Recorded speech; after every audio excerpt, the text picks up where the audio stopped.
The emergency call came through the airplane intercom at 35,000 feet. "Is there a doctor on board? We have a medical emergency." The cabin fell silent. 200 passengers looked around nervously, but no one moved. At the back of the plane, flight attendant Patricia Morrison stood over seat 23C, her face tight with barely concealed disgust. The woman in the seat was slumped against the window, her words slurred, her movements uncoordinated. Her eyes were unfocused, rolling back slightly as she tried to speak. "Ma'am, you need to stay in your seat," Patricia said sharply.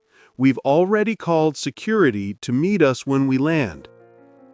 3 rows ahead, Marcus Chen, a paramedic on his way home from visiting his sick mother, looked back at the commotion.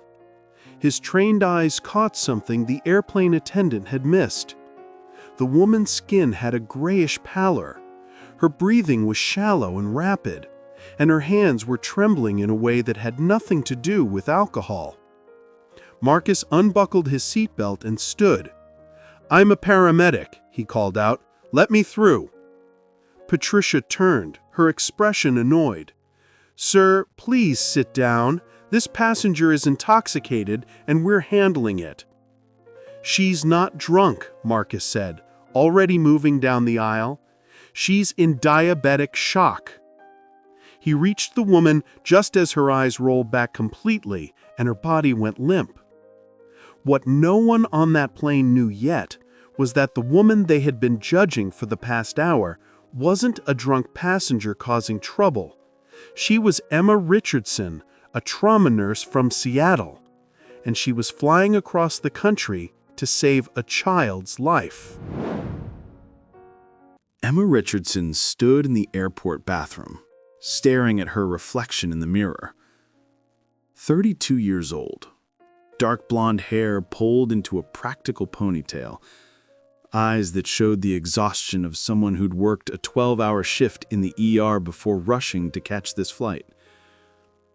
In her hand was a pill bottle, immunosuppressants, the medication she needed to take before the surgery scheduled for tomorrow morning in Boston. She swallowed the pills with water from the sink, grimacing at the bitter taste. Her phone buzzed. A text from Dr. Sarah Mitchell, the transplant coordinator.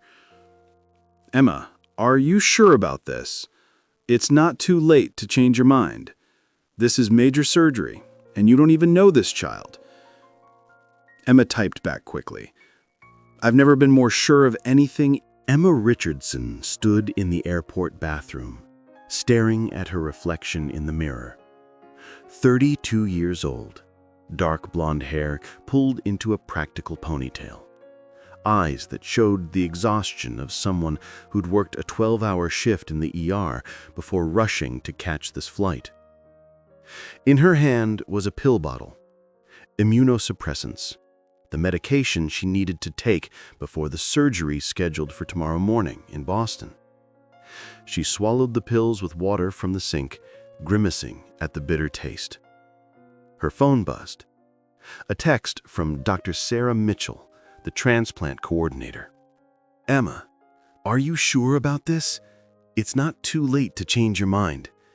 This is major surgery, and you don't even know this child." Emma typed back quickly. "I've never been more sure of anything in my life." She looked at the photo on her phone's lock screen. A little boy, 6 years old, with big brown eyes and a gap-toothed smile. Tommy Williams. Born with a congenital kidney disorder. On the transplant list for 3 years. And Emma's perfect match. She had signed up as an organ donor 5 years ago, never expecting to get the call. But when the hospital contacted her 6 weeks ago, telling her about Tommy, telling her that his parents had exhausted every option, that he had months to live without a transplant, Emma hadn't hesitated. She didn't know Tommy personally, had never met his parents, but she was a trauma nurse. She'd seen too many children die when there was nothing she could do to save them. This time, She could do something, even if it meant taking emergency medical leave from her job, even if it meant traveling across the country alone, even if it meant undergoing major surgery with all its risks. Emma grabbed her carry-on bag and headed for her gate, unaware that the medication she'd just taken, necessary for the surgery but with side effects that mimicked intoxication, was about to turn her act of heroism into a nightmare. Emma boarded Flight 447 to Boston, feeling slightly dizzy. That's normal, she told herself. The immunosuppressants always made her feel off balance for the first few hours. The doctor had warned her about the side effects: dizziness, slurred speech, impaired coordination. Like being drunk without the fun parts, Dr. Mitchell had joked. Emma found her seat, 23C, a middle seat in economy. She'd used all her savings to pay for the kidney donation process, the medical leave, the travel, the recovery expenses that insurance didn't cover. A middle seat was all she could afford. To her left was a businessman in an expensive suit, already typing aggressively on his laptop. To her right, in the window seat, was an elderly woman who smiled warmly. "First time flying, dear?" the woman asked, noticing Emma's tight grip on the armrest. "No, just not feeling well," Emma replied, her tongue feeling thick in her mouth. The plane took off without incident. Emma tried to read the magazine in the seat pocket, but the words kept swimming on the page. An hour into the flight, she pressed the call button for the flight attendant. Patricia Morrison appeared, her smile professional but cold. She was in her late 40s, with perfectly styled hair and a demeanor that suggested she'd seen it all and wasn't impressed by any of it. "Yes?" Patricia asked. "Could I get some water, please?" Emma's voice came out slightly slurred. She cleared her throat, embarrassed. Patricia's eyes narrowed. "Have you been drinking?" "What? No, I can smell alcohol from here," Patricia lied, but she'd already decided what she was seeing. "I haven't been drinking," Emma insisted, but even to her own ears, her denial sounded weak. "I'm on medication. It's making me—" "Ma'am, it's against FAA regulations to board a flight while intoxicated. I'm going to have to ask you to remain in your seat for the duration of the flight." "But I just need water." "I'll bring you water, but no more service beyond that." Patricia walked away, and Emma felt the stares of nearby passengers. She could hear whispers. "Did you hear that? She's drunk." "On a flight? How irresponsible." "Probably an alcoholic." Emma's face burned with shame. She wanted to defend herself, to explain, but her tongue wasn't cooperating. Every word felt like pushing through mud. The businessman beside her shifted away, as if drunkenness might be contagious. Only the elderly woman in the window seat looked at her with concern instead of judgment. "Dear, you don't look well," she said quietly. "Should I call for help?" "I'm fine," Emma whispered, though she wasn't. The medication was hitting harder than expected. Her vision was starting to blur. Her hands were shaking. She needed to stay conscious, needed to get to Boston. Tommy was counting on her, but her body had other plans. 2 hours into the flight, Emma tried to stand to use the bathroom. Her legs gave out. She caught herself on the seat in front of her, earning an annoyed look from its occupant. "Excuse me," she slurred, trying to navigate the narrow aisle. She stumbled, bumping into a man's shoulder. "Watch it," he snapped. Patricia appeared immediately, her expression hardening. "Ma'am, I need you to return to your seat." "I need bathroom," Emma managed. "You're clearly intoxicated and a danger to other passengers. Sit down, or I'll have no choice but to restrain you." "I'm not drunk." Emma's vision was tunneling. "Medication. I'm a nurse. I need—" "A nurse?" Patricia's laugh was cruel. "Nurses don't show up to flights drunk off their faces." Other passengers were staring now, pulling out phones to record. Emma could see the judgment in their eyes, could imagine the social media posts. Drunk woman causes scene on flight. She tried to explain about the kidney donation, about Tommy, about the immunosuppressants, but her words came out garbled and incomprehensible. Patricia called to another flight attendant, a younger man named Derek. "We need to keep an eye on this one. Possible code Charlie." Code Charlie. Unruly passenger. Emma sank back into her seat, tears of frustration streaming down her face. She fumbled for her phone, trying to pull up her medical records, her donation paperwork, anything that would prove she wasn't what they thought she was. But her fingers wouldn't cooperate. The phone slipped from her grasp and fell to the floor.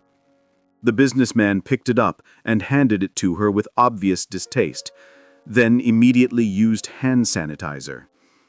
"This is why I fly first class," he muttered to his screen.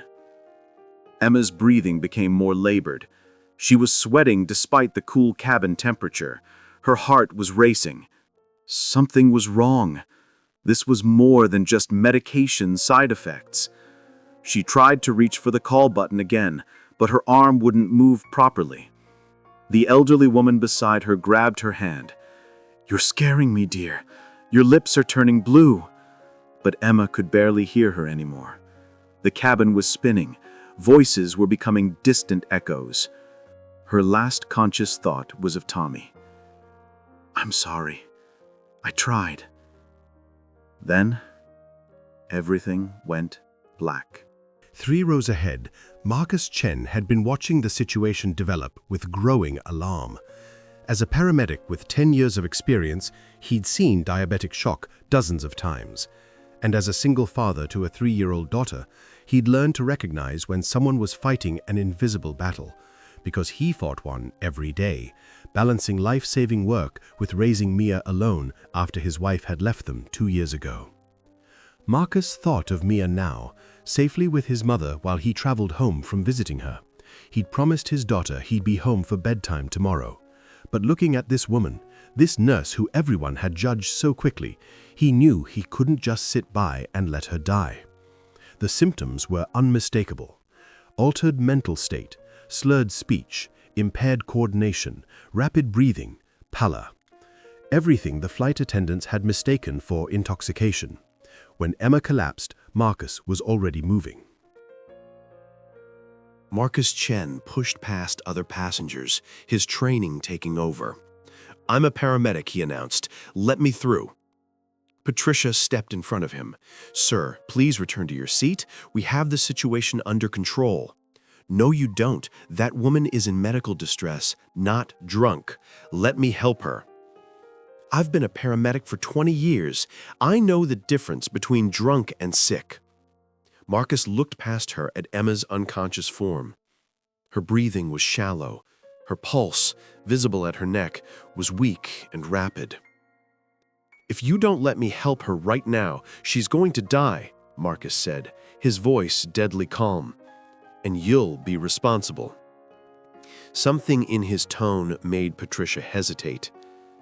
Marcus didn't wait for permission. He pushed past her and knelt beside Emma. "I need your medical kit, now." Derek, the younger flight attendant, grabbed the emergency medical kit while Patricia stood frozen, uncertainty crossing her face for the first time. Marcus checked Emma's pulse. Thready and fast. Her skin was cold and clammy, classic signs of shock. He tilted her head back to open her airway, checking her breathing. "She's hypoglycemic," he said, already reaching for the glucagon injection in the medical kit. "Probably diabetic shock exacerbated by whatever medication she's on." "She was drunk," Patricia insisted, but her voice lacked conviction. "She wasn't drunk, and now she's dying because you refused to listen." Marcus administered the glucagon injection, then elevated Emma's legs to improve blood flow to her brain. "I need everyone to give us space," he commanded. The authority in his voice made passengers immediately move back. He checked Emma's pockets, finding her phone. It was locked, but the emergency medical information was visible on the lock screen. Medical alert. Taking immunosuppressants for kidney donation may cause dizziness, impaired speech, and coordination problems. Not intoxicated. Contact Dr. Sarah Mitchell in case of emergency. Marcus held up the phone so Patricia could see. She's not drunk. She's a kidney donor on her way to save someone's life. Patricia's face went white. Around them, passengers who had been recording and judging moments before were now silent, shame replacing their earlier judgment. "What have I done?" Patricia whispered. "What you've done is waste critical time," Marcus said, not bothering to soften his words. "Now get the captain. We need to land this plane." While Marcus worked to stabilize Emma, Derek searched her carry-on bag for more medical information. Marcus took the folder from Derek's shaking hands and opened it. What he found made his breath catch. A hospital folder. Inside, consent forms for living kidney donation. A photo of a little boy with the name Tommy Williams, age 6, written on the back. Big brown eyes, gap-toothed smile, the same expression his own daughter Mia had when she laughed. A letter from Tommy's parents. As a single father, Marcus understood what it meant to fight for your child's life. The sleepless nights worrying, the desperate prayers, the overwhelming fear of losing them. But Emma was fighting for a child she'd never even met. She was risking her own life to save a stranger's son. Derek read the letter aloud, his voice cracking. "Dear Emma, we will never be able to thank you enough for what you're doing for our son. Tommy has been on the transplant list for 3 years. We've watched him grow weaker every day, knowing that without a kidney, he won't see his 7th birthday. When we got the call that you were a match and willing to donate, we cried for hours. You never met Tommy. You owe us nothing, yet you're giving our son the greatest gift imaginable, a future. We don't have words for this kind of selflessness. We just hope that someday, somehow, we can repay your kindness. With eternal gratitude, Jennifer and Michael Williams." Silence fell over the cabin. Patricia sank into a nearby seat, her hands covering her face. Oh God, she was trying to save a child's life, and "You judged her," the elderly woman from the window seat said quietly. "We all did." The businessman who had recoiled from Emma earlier stood up. "I called her irresponsible. I said nurses don't show up drunk to flights. She is a nurse. And she wasn't drunk. She was on her way to donate a kidney to a child she's never met." A woman across the aisle started crying. "I recorded her. I was going to post it online with a caption about drunk passengers. I almost destroyed her reputation." Marcus looked up from his patient. "Delete it now, all of you. If you recorded anything, delete it." The sound of phones being manipulated filled the cabin as passengers frantically erased their videos. Emma stirred slightly, her eyes fluttering open. She was confused, disoriented. "Tommy, I have to get to Tommy." Marcus gently squeezed her hand. "You're going to make it," he said, thinking of Mia waiting for him at home. "But you need to stay still." The captain's voice came over the intercom. "This is Captain Rodriguez. We're making an emergency landing in Denver. We have an ambulance standing by." Marcus continued monitoring Emma's vitals. The glucagon was working, bringing her blood sugar back up, but she was still dangerously unstable. "How long have you been a paramedic?" Patricia asked quietly, kneeling beside him. 10 years. Thank God you were on this flight.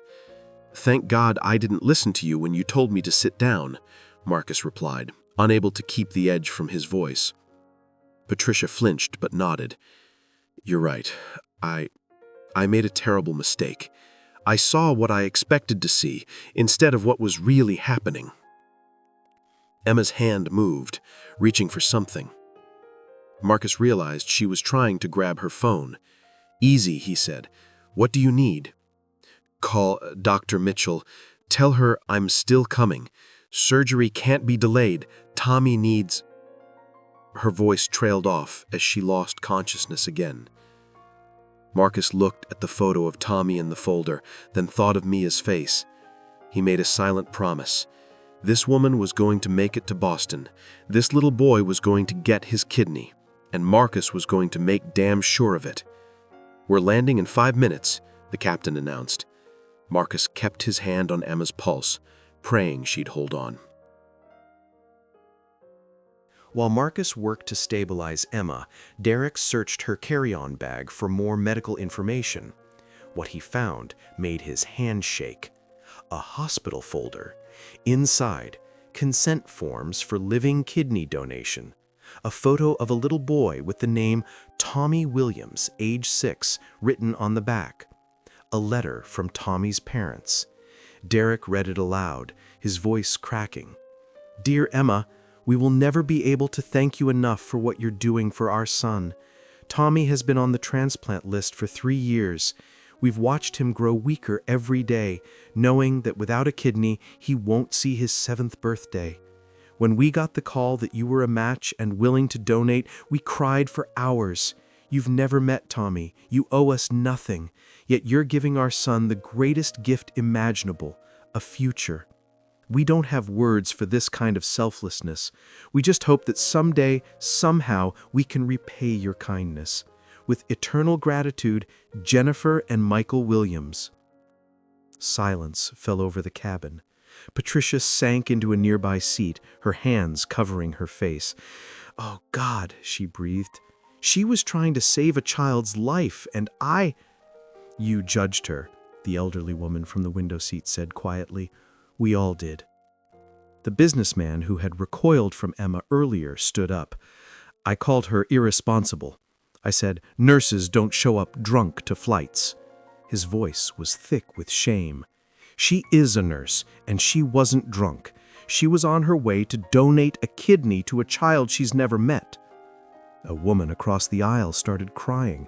"I recorded her. I was going to post it online with a caption about drunk passengers. I almost destroyed her reputation."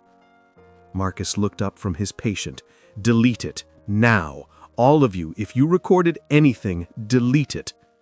The sound of phones being manipulated filled the cabin as passengers frantically erased their videos. Emma stirred slightly, her eyes fluttering open. She looked confused, disoriented. "Tommy, I have to get to Tommy." "You're going to make it, but you need to stay still." The captain's voice came over the intercom. "This is Captain Rodriguez. We're making an emergency landing in Denver. We have an ambulance standing by." Marcus continued monitoring Emma's vitals. The glucagon was working, bringing her blood sugar back up, but she was still dangerously unstable. "How long have you been a paramedic?" Patricia asked quietly, kneeling beside him. 10 years. "Thank God you were on this flight." "Thank God I didn't listen to you when you told me to sit down," Marcus replied, unable to keep the edge from his voice. Patricia flinched but nodded. "You're right. I made a terrible mistake.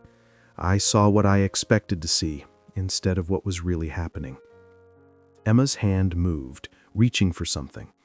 Marcus realized she was trying to grab her phone. "Easy," he said. "What do you need?" Call Dr. Mitchell. Tell her I'm still coming. Surgery can't be delayed. Tommy needs—" Her words trailed off as she lost consciousness again. Marcus looked at the folder Derek was still holding, at the photo of Tommy, at the letter from his parents. This woman was literally dying while trying to save a child's life, and they had all judged her. "We're landing in 5 minutes," the captain announced. Marcus kept his hand on Emma's pulse, praying she'd hold on. The plane touched down in Denver with paramedics already waiting on the tarmac. Marcus briefed them quickly as they loaded Emma onto a stretcher. Hypoglycemic shock triggered by immunosuppressants. She's a living kidney donor on her way to Boston for surgery tomorrow morning. She needs to be stabilized and transported to continue her journey. The lead paramedic, a woman named Carla, looked at Emma's medical bracelet. "She's donating to a pediatric patient? A 6-year-old boy who will die without it. Carla's expression hardened with determination. Then we'll make sure she gets there. As they wheeled Emma toward the ambulance, she came to again, grabbing Carla's arm. "Boston," she gasped. "Surgery at 7 a.m. Can't miss it. Tommy." "Ma'am, you almost died. You need treatment." "No!" Emma's voice was surprisingly strong for someone so weak. "I've been preparing for this for 6 weeks. I've taken leave from work. Tommy's parents have used all their savings for this surgery. If I don't show up, he dies. Do you understand? He dies." Carla looked at the other paramedics. They all knew what kidney donation meant, knew the courage it took. "Let me make some calls," Carla said. Back on the plane, passengers sat in stunned silence as they waited to continue to Boston. Patricia stood at the front of the cabin, her usual professional composure completely shattered. "May I have your attention, please?" she said, her voice shaking. "I need to say something." The cabin fell silent. "I owe everyone here, and especially Emma Richardson, an apology. I made assumptions based on appearances. I saw symptoms and jumped to the worst possible conclusion. I treated a hero like a problem. I refused to listen when she tried to explain. I denied her basic human dignity." Patricia's voice broke. "That woman is on her way to donate a kidney to a child she's never met, and I treated her like garbage." Derek stood up. "We all did. I saw the videos some of you were taking, the judgmental looks, the comments. We all saw what we wanted to see." The businessman who had insulted Emma earlier raised his hand. "I called her irresponsible, said nurses don't show up drunk to flights." He looked around the cabin. "She wasn't drunk. She was medicated for one of the most selfless acts a person can do, and I judged her for it." The woman who had planned to post the video stood. "I was going to ruin her reputation for internet likes. I almost destroyed the life of someone who was literally giving part of themselves to save a child." The elderly woman from the window seat spoke last. "I'm 83 years old. I've seen a lot in my life, and I can tell you that heroes rarely look like we expect them to. They don't wear capes or announce themselves. They look like tired nurses taking medicine that makes them seem drunk, boarding middle seats on economy flights, fighting to stay conscious so they can save a child they've never met." She looked at Patricia. "This wasn't just your mistake. It was ours. All of us who judged her, who recorded her, who made assumptions. We need to remember this moment. Remember what it cost." Marcus, who had returned to his seat, stood up. "She's going to survive, but only because her condition got critical enough that you couldn't ignore it anymore. If she'd been just a little bit less sick, you would have had her arrested when we landed. Think about that." The weight of his words settled over the cabin like a heavy blanket. Patricia turned to Captain Rodriguez, who had come back to check on the situation. "I want to file a formal report about my conduct. I mishandled this situation completely. We'll talk when we land, but right now, I think there's something more important we can do." He looked at the passengers. "How many of you want to help make sure Emma makes it to Boston in time for that surgery?" Every hand in the cabin went up. What happened next would later be called the most heartwarming moment in aviation history. Captain Rodriguez contacted the airline's emergency coordinator. Within an hour, a plan was in place. A private medical transport plane would take Emma directly from Denver to Boston, with full medical support on board. The cost? $50,000. The passengers of Flight 447 pooled their money. The businessman who had judged Emma donated $10,000. Others gave what they could. In 30 minutes, they had raised $35,000. The airline, seeing the story unfold, covered the remaining $15,000 and released a statement. "We failed Emma Richardson today. Our staff made assumptions that endangered her life. We are implementing immediate retraining for all flight attendants on recognizing medical emergencies versus intoxication. and we are ensuring that Emma makes it to Boston in time to save Tommy Williams." Patricia Morrison added her own personal statement. "I will carry the shame of today for the rest of my life. I saw a woman in medical distress and called her drunk. I refused her basic human kindness because I had already decided who she was. I was wrong, catastrophically wrong. Emma, if you ever read this, I'm sorry. And Tommy, I hope your surgery is successful. You have an extraordinary person saving your life." Marcus rode in the medical transport with Emma, monitoring her condition throughout the flight. As they flew through the night, Emma drifted in and out of consciousness. During one lucid moment, she looked at Marcus. "Why are you doing this? You don't even know me." "Because you're doing something incredible," Marcus replied, "and someone needed to make sure you survived long enough to do it." The flight attendant? She thought... I know what she thought. She was wrong, but she knows that now. Everyone does. Emma closed her eyes. "I'm scared. What if something goes wrong? What if I can't donate after all this? What if Tommy?" "Then you'll have done everything you could," Marcus said gently. "But I don't think that's going to happen. You're strong, stronger than you know." They landed in Boston at 4 a.m. Dr. Sarah Mitchell was waiting with an entire medical team. "Emma!" She rushed to the stretcher. "My God, when I got the call about what happened, is Tommy okay? Is he still cleared for surgery?" "He's prepped and ready. But Emma, are you sure you can do this? You've been through trauma." "I'm doing it," Emma said firmly. "I didn't almost die on a plane to give up now." Dr. Mitchell looked at Marcus. "Is she stable enough?" "Physically, yes. Mentally," Marcus smiled, "she's the strongest person I've met." As they wheeled Emma toward the surgical wing, she grabbed Marcus's hand. "Thank you for seeing me when no one else did." "Just doing my job." "No," Emma said. "You did more than that. You reminded everyone on that plane what it means to look beyond appearances, to see people, not assumptions." Marcus watched as they took Emma away, then sat in the waiting room, unable to leave until he knew both Emma and Tommy were okay. He wasn't alone. Other passengers from Flight 447 had already started arriving, wanting to know if Emma made it to surgery on time. 6 hours later, Dr. Mitchell emerged, exhausted but smiling. The surgery was successful. Both Emma and Tommy are in recovery. The kidney is functioning perfectly. The waiting room erupted in cheers and tears. Marcus pulled out his phone and called Patricia Morrison, who had asked him to update her. "She made it," he said simply. "Tommy's going to live." On the other end of the line, Patricia broke down crying. Emma Richardson sat in a community center in Seattle, looking at an audience of 200 people. She was there to speak at a medical conference about living organ donation, but the organizers had surprised her with something special. "We have some people who wanted to meet you," the moderator said. Tommy Williams walked onto the stage, healthy and glowing, holding his parents' hands. Emma's hand flew to her mouth as tears streamed down her face. "You saved my life," Tommy said, walking up to her. "Mommy and Daddy said you gave me your kidney, even though you didn't know me."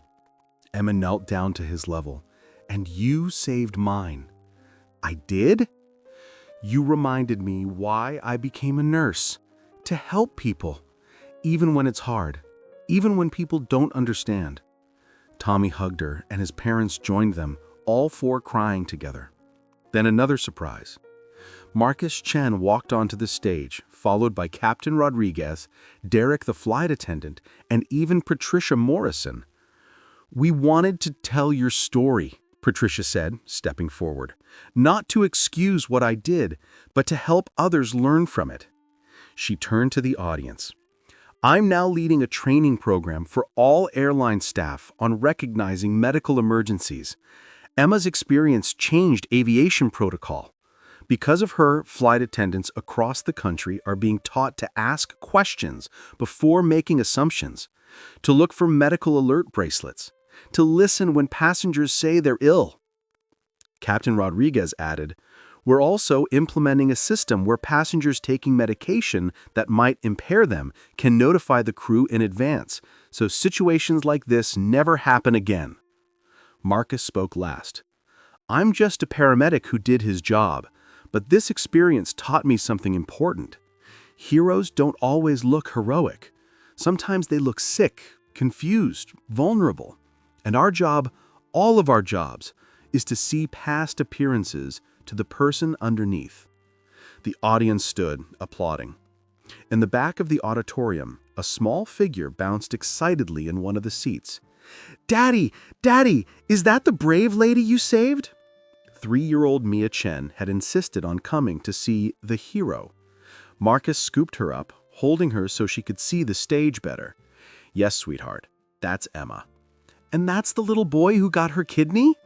"That's Tommy." Mia watched Emma and Tommy embrace, her young face serious. "Daddy, why is everyone crying?" Marcus wiped his own tears. "Because we're watching what real love looks like, sweetheart. That lady gave part of herself to save a little boy, even though it was scary and hard. Like when you save people at work?" "Kind of, but even braver." Mia thought about this seriously, then looked up at her father with those big eyes that made him melt every single day. "When I grow up, I want to be brave like her." Marcus hugged his daughter tighter, his heart swelling with pride and love. "You already are, Mia. You already are." From the stage, Emma noticed them. She smiled through her tears and waved. Marcus waved back, lifting Mia's hand to wave too. "She sees us, Daddy," Mia squealed with delight. "She does. She's saying thank you." "For what?" "For not giving up on her when everyone else did." Emma looked at Tommy, at his parents, at the people who had helped her when she was at her lowest. 3 months ago, she had boarded a plane, prepared to save a child's life, and had instead been judged, dismissed, and nearly killed by the assumptions of others. But she had also discovered something beautiful, that even when people make mistakes, they can learn, they can change, they can do better. And sometimes the worst moments lead to the most important lessons. Tommy tugged on her hand. "Miss Emma, when I grow up, I want to be a nurse like you, so I can help people too." Emma smiled through her tears. "Then you'll be the best nurse ever, because you'll know what it means to be given a second chance." She looked out at the audience, at Patricia Morrison sitting in the front row with tears streaming down her face, at the passengers from Flight 447 who had come to support her, at Marcus Chen in the back, holding his beautiful daughter, both of them smiling at her with such warmth and pride. "We all deserve second chances," Emma said. "The chance to be seen for who we really are, not who people assume we are. The chance to prove that kindness and courage don't always look the way we expect. And the chance to learn that the person we're judging might be a hero in disguise." Marcus set Mia down and stood, starting the applause. Soon the entire auditorium was on its feet. "Daddy saved a hero," Mia whispered to herself, clapping her small hands together. "No, sweetheart," Marcus whispered back. "A hero saved herself. I just made sure she had the chance." The story of Emma Richardson and Flight 447 went viral, but not for the reasons most viral stories do. It didn't go viral because someone filmed a drunk passenger causing a scene. It went viral because it forced people to confront their own biases, to ask themselves, how many times have I judged someone without knowing their story? How many heroes have I dismissed because they didn't look the way I expected? Emma's story reminds us that appearances can be deceiving, that medical conditions can mimic intoxication, that people fighting invisible battles deserve compassion, not judgment. But most importantly, it reminds us that heroism often comes in unexpected forms. A nurse on medication fighting to stay conscious so she can save a child's life. a paramedic who refused to sit down when everyone else accepted the easy explanation, a flight attendant who owned her mistake and worked to ensure it never happened to anyone else, passengers who chose to learn from their judgment instead of defending it, and a little boy who got to live because someone he'd never met chose to give him a second chance. The next time you see someone struggling, before you judge, ask yourself, what if they're a hero? What if they're fighting a battle I can't see? Because sometimes the people who look the weakest are actually the strongest of all. Thank you for watching this story. If it made you think twice about judging others, please give it a thumbs up and share it with someone who needs to hear this message. Subscribe to Becca's Stories for more tales that remind us to look beyond appearances and see the heroes hidden in plain sight. See you in the next story.